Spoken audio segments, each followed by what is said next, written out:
Good morning, everyone. I'm excited to welcome you to today's session on effective teaching and learning principles. Today, we'll be exploring pedagogy foundations and focusing on Module 4, instructional strategies. Over the next few minutes, we'll look at key concepts that can help us enhance our teaching methods and improve student learning outcomes. So, let's get started and make this a productive and engaging session. Let's explore some key instructional strategies that can really enhance our teaching effectiveness. First, we have strategic questioning techniques. These are powerful tools to engage students, encourage critical thinking, and deepen understanding. When we ask well-crafted questions, we promote active learning and help students connect ideas more meaningfully. Next, we see active and collaborative learning. This approach invites students to participate actively in their learning process, often working together, which fosters communication skills and peer learning. It's about creating a classroom environment where students are partners in their education. Then, there's the comparison between direct instruction and inquiry. Direct instruction provides clear, structured guidance, which is great for introducing new concepts. Inquiry, on the other hand, encourages students to explore, ask questions, and discover answers on their own. Both methods are important, and effective teaching involves integrating these approaches to meet diverse student needs. Ultimately, effective teaching is about blending different methods to align with our learning objectives and support student success. By understanding and applying these core instructional strategies, we can create a dynamic, inclusive, and effective learning environment that caters to all learners. Let's take a closer look at some of the key strategies we use in direct instruction. First, immediate corrective feedback is crucial. It helps students understand what they need to adjust right away, preventing misconceptions from taking hold. Next, guided and independent practice allows students to apply what they've learned, first with support and then on their own, to solidify their understanding. Explicit modeling of skills is also essential. When we demonstrate a skill clearly and step by step, students can see exactly what is expected. And of course, a structured delivery of content that emphasizes clarity and logical sequencing helps students follow along easily and grasp the material more effectively. All these elements come together in a teacher-led and systematic approach, forming the foundation of direct instruction. By combining these strategies, we create a learning environment that is focused, organized, and responsive to student needs. Now, let's look at how we build fluency through different phases of instruction. First, we have the I-do phase, where the teacher demonstrates and models the concept. This is our direct instruction, where we make the thinking visible and set a clear example for students to follow. Next, we move to the we-do phase, which involves scaffolded practice. Here, students work guided by the teacher, allowing them to practice with support while making their thinking visible as well. Finally, we have the you-do phase, where students work independently. This is where they apply what they've learned on their own, which is essential for building true fluency. Throughout these phases, the goal is to gradually shift responsibility from the teacher to the student, encouraging independence while correcting errors early on. This structured approach helps ensure students develop confidence and mastery in applying new skills. On this slide, we're looking at the strengths and limitations of structured support in learning. One key point is that limited student choice can help focus attention and streamline the learning process, but it might also make students feel less autonomous. When we talk about structured support, it provides clarity, which reduces confusion, especially important when students are working through foundational facts. However, there's a balance here. Too much structure or clarity for complex inquiry may limit students' ability to explore independently, which can lead to passive learning. So, while structured support enhances efficiency, helping students learn quickly and effectively, it can also restrict creativity and deeper engagement if not carefully managed. The overall takeaway is that structured support has clear strengths, especially in providing clarity and efficiency, but it's important to recognize its limitations, particularly when it comes to fostering autonomy and deep inquiry. It's all about finding the right balance to support different types of learning and student needs. Let's talk about the role of the teacher as a facilitator. Instead of just delivering information, the teacher now guides students through real-world problem solving. This approach encourages learners to actively construct their own knowledge, making the learning process more meaningful and engaging. It's important to highlight that this is a student-centered philosophy. Learning is driven by curiosity and exploration, which means students are encouraged to ask questions, investigate, and discover solutions on their own or collaboratively. This approach is often referred to as inquiry-based learning. It shifts the focus from simply memorizing facts to developing critical thinking and problem-solving skills. Overall, this method helps foster a more engaging, relevant, and empowering learning environment, aligning with the broader goal of preparing students for real-life challenges. Inquiry is really at the heart of active learning. It's an ongoing, iterative process, meaning that students don't just come up with an idea and stick with it. Instead, they continuously refine their hypotheses as they gather evidence and make new discoveries. This cycle of questioning, testing, and adjusting helps deepen understanding and encourages critical thinking. Now, when we talk about student autonomy, we're emphasizing the importance of giving students the space to drive their own inquiry.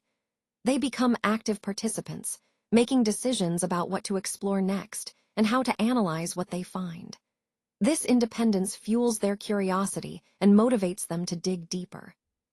And that brings us to curiosity-driven learning, where students' natural wonder propels their investigations forward. When curiosity is front and center, students are more engaged, more eager to explore, and more invested in their learning journey. All of these ideas, core inquiry principles, are interconnected. They form the foundation for a learning environment where students are empowered to explore, question, and grow. This approach aligns with our overall goal of fostering lifelong learners who are confident in their ability to discover and make sense of the world around them.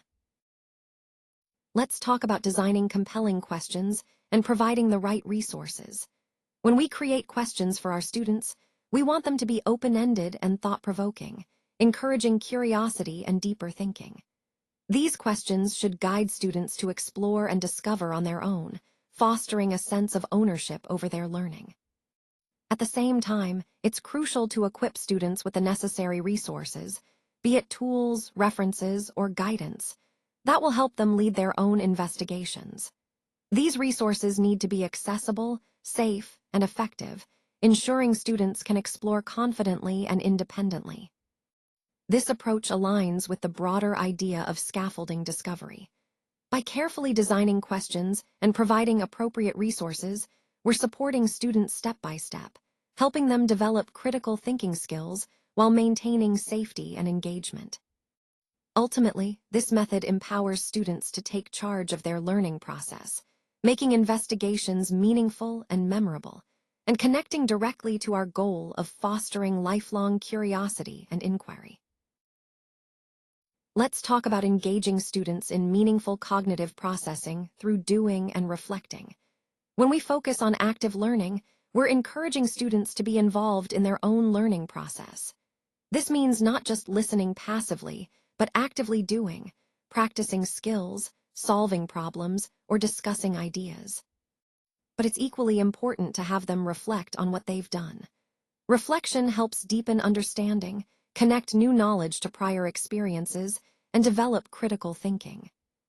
By combining doing with reflecting, we create a powerful cycle that promotes deeper learning.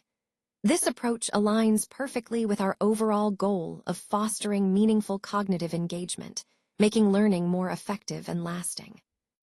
Now, let's look at some active learning techniques that really encourage student engagement. First up is peer teaching. This is where students explain concepts to one another, which helps deepen their understanding and build communication skills. Next, we have visualizing relationships between ideas, often done through concept mapping. This technique allows students to see how different ideas connect, making complex information more manageable.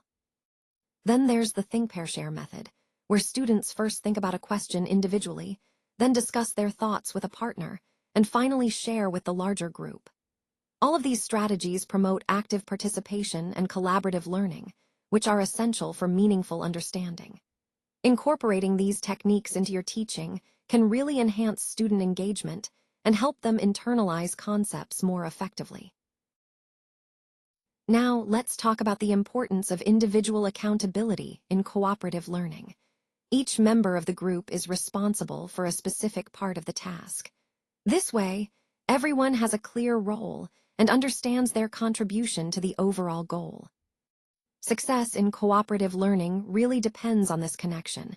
It's not just about working together, but about how well each person fulfills their responsibilities. When students work together effectively, they can achieve the group goal more efficiently. This brings us to the concept of positive interdependence. It's the idea that students' success is linked. If one member struggles, it affects the whole group. So, fostering this interdependence encourages everyone to support each other and stay motivated. When we combine accountability with interdependence, we create a powerful formula for success. Remember, accountability ensures individual contributions, and interdependence promotes collaboration. Together, they build a strong foundation for successful cooperative learning. These elements are key parts of cooperative learning because they ensure that everyone is engaged, responsible, and working toward shared success. This approach not only helps students learn better, but also prepares them for real-world teamwork.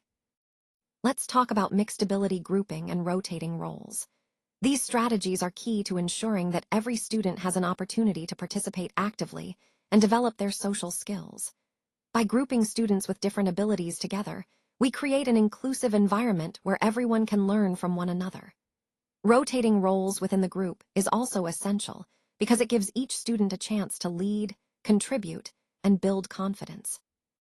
This approach helps prevent any one student from feeling left out or overwhelmed, promoting equitable participation. When we manage groups this way, we're not just teaching content, we're fostering a classroom culture of collaboration, respect, and shared responsibility. And ultimately, these strategies support our overall goal of creating engaging and supportive learning environments for all students. Let's explore the idea of fluid and organic interactions. When we talk about roles in this context, we're emphasizing that they are not fixed or rigid. Instead, they evolve naturally as part of the conversation. This ties into the concept of co-constructing shared meaning, where participants collaboratively build understanding rather than just passively receiving information. The goal here is to foster a flexible, process-oriented dialogue, meaning that the focus is on the ongoing exchange, adaptation, and mutual understanding, rather than sticking strictly to a predetermined script. Structurally, this approach aligns with a collaborative approach, encouraging participants to work together as equals. And a key feature of this method is collaborative learning, where everyone actively contributes to the learning process, making it more dynamic and meaningful. Overall, this slide highlights how embracing fluidity and collaboration can lead to richer, more engaging interactions that truly support shared growth and understanding. Let's talk about individual accountability within a fixed group framework. When working in a structured group, each person has specific roles and responsibilities, which helps ensure that everyone contributes equally and stays on track. This setup is what we call a cooperative approach, where tasks are highly structured, roles are clearly assigned, and specific outcomes are expected from each member. Now, it's important to distinguish between cooperative and collaborative work. In a cooperative setting, the focus is on individual accountability. Each person is responsible for their part, and success depends on completing assigned tasks. Collaborative work, on the other hand, emphasizes shared goals and collective problem-solving, where team members work together more freely to create something as a group. Understanding these differences is key to choosing the right approach for your project or classroom activity. It ties back to our overall theme. Effective teamwork depends on clarity of roles and the balance between individual responsibility and group synergy. Now, let's explore the idea of strategic inquiry and questioning. When we talk about using open-ended and higher-order questions, we're really emphasizing the importance of moving beyond simple recall. Instead of just asking for facts, we want to stimulate critical analysis and evaluation. This approach encourages deeper thinking, helping us and our teams to explore ideas more thoroughly.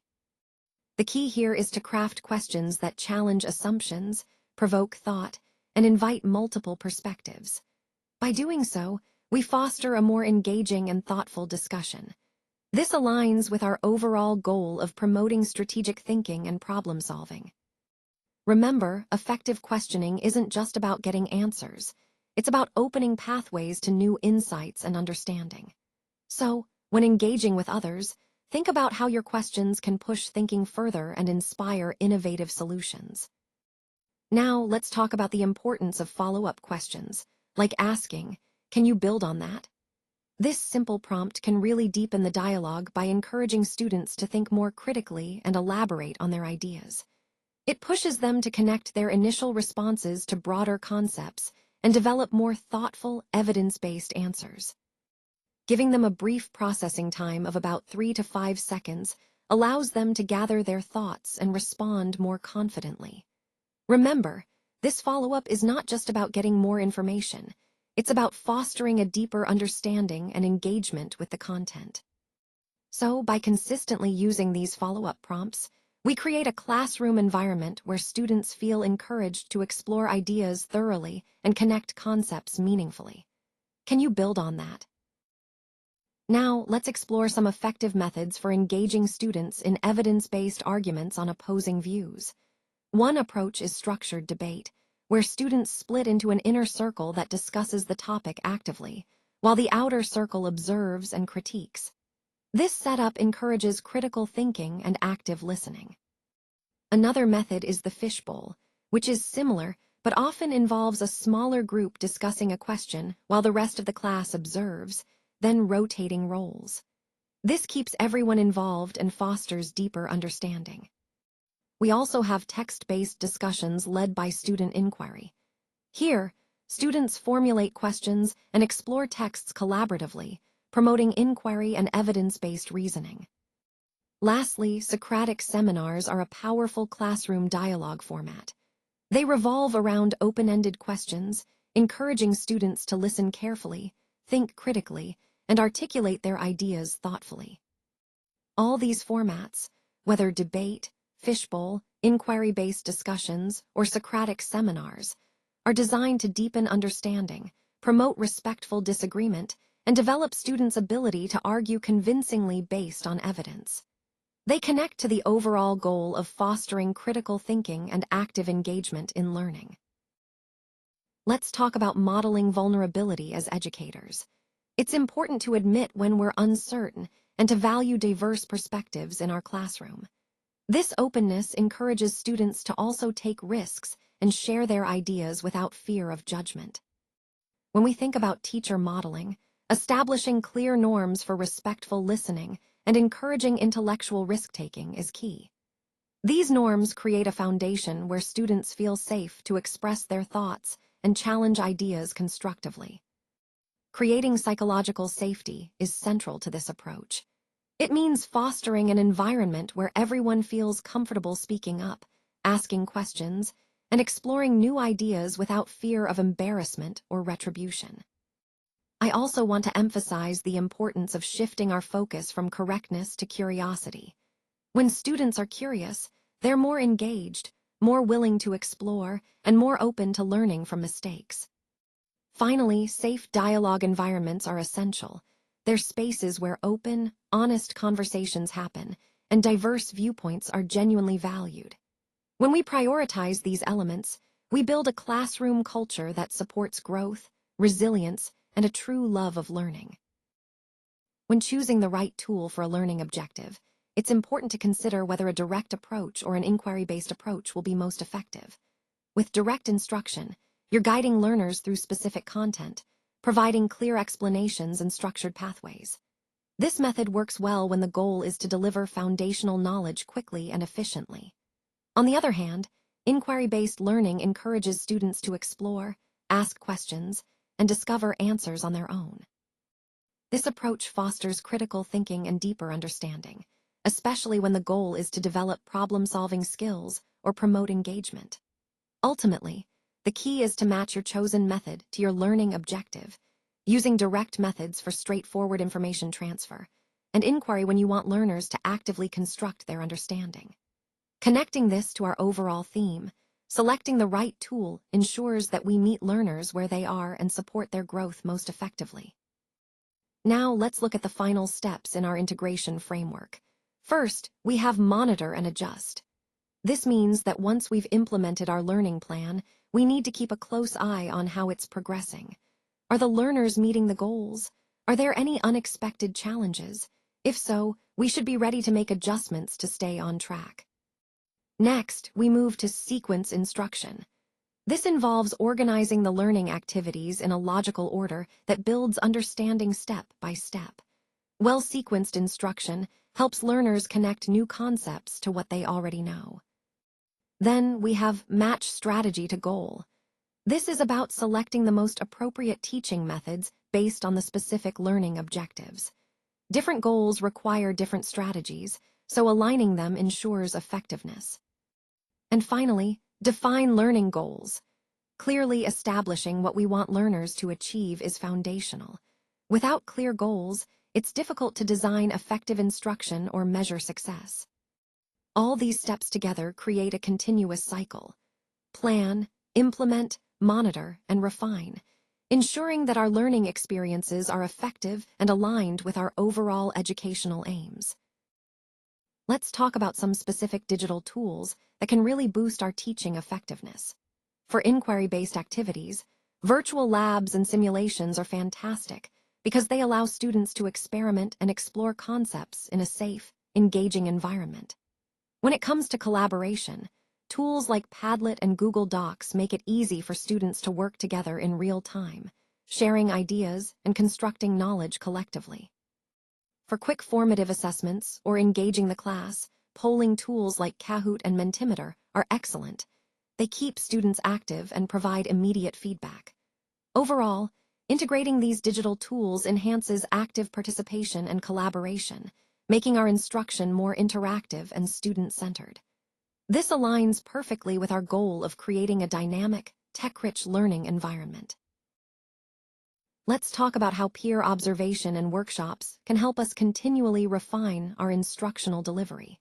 By observing each other and participating in workshops, we can share best practices and gain new insights that enhance our teaching techniques. This collaborative approach is essential for professional growth, as it keeps us reflective and open to improvement. Using quick checks and exit tickets is also a powerful way to gauge how effective our strategies are in real time. These formative tools give us immediate feedback on student understanding and engagement, allowing us to make adjustments on the fly. All of these methods, peer observation, workshops, quick checks, and exit tickets, are about assessment and development. They help us monitor our progress and identify areas where we can grow professionally. This continuous cycle of evaluation and improvement is key to delivering high-quality instruction and supporting student success. Let's wrap up with some final thoughts on inclusive grouping, cultural relevance, and universal design. These are crucial because they remind us to create environments and materials that respect and reflect diverse groups. Inclusive grouping means designing for everyone, avoiding exclusion based on differences. Cultural relevance emphasizes the importance of understanding and integrating cultural contexts into our approach, making our work more meaningful and effective. Universal design takes this a step further by aiming to create products and spaces that are accessible and usable by all, regardless of ability or background. Now, of course, with these goals come challenges and ethical considerations. We must be vigilant about avoiding stereotypes or cultural insensitivity, and always strive for genuine inclusion rather than superficial fixes. It's about respecting individuals' identities and experiences while designing solutions that serve the broadest audience possible. In the end, embracing these principles aligns perfectly with our overall goal, creating equitable, accessible, and respectful environments. It's not just good practice, It's our responsibility as professionals to ensure we are fostering inclusion and fairness in everything we do.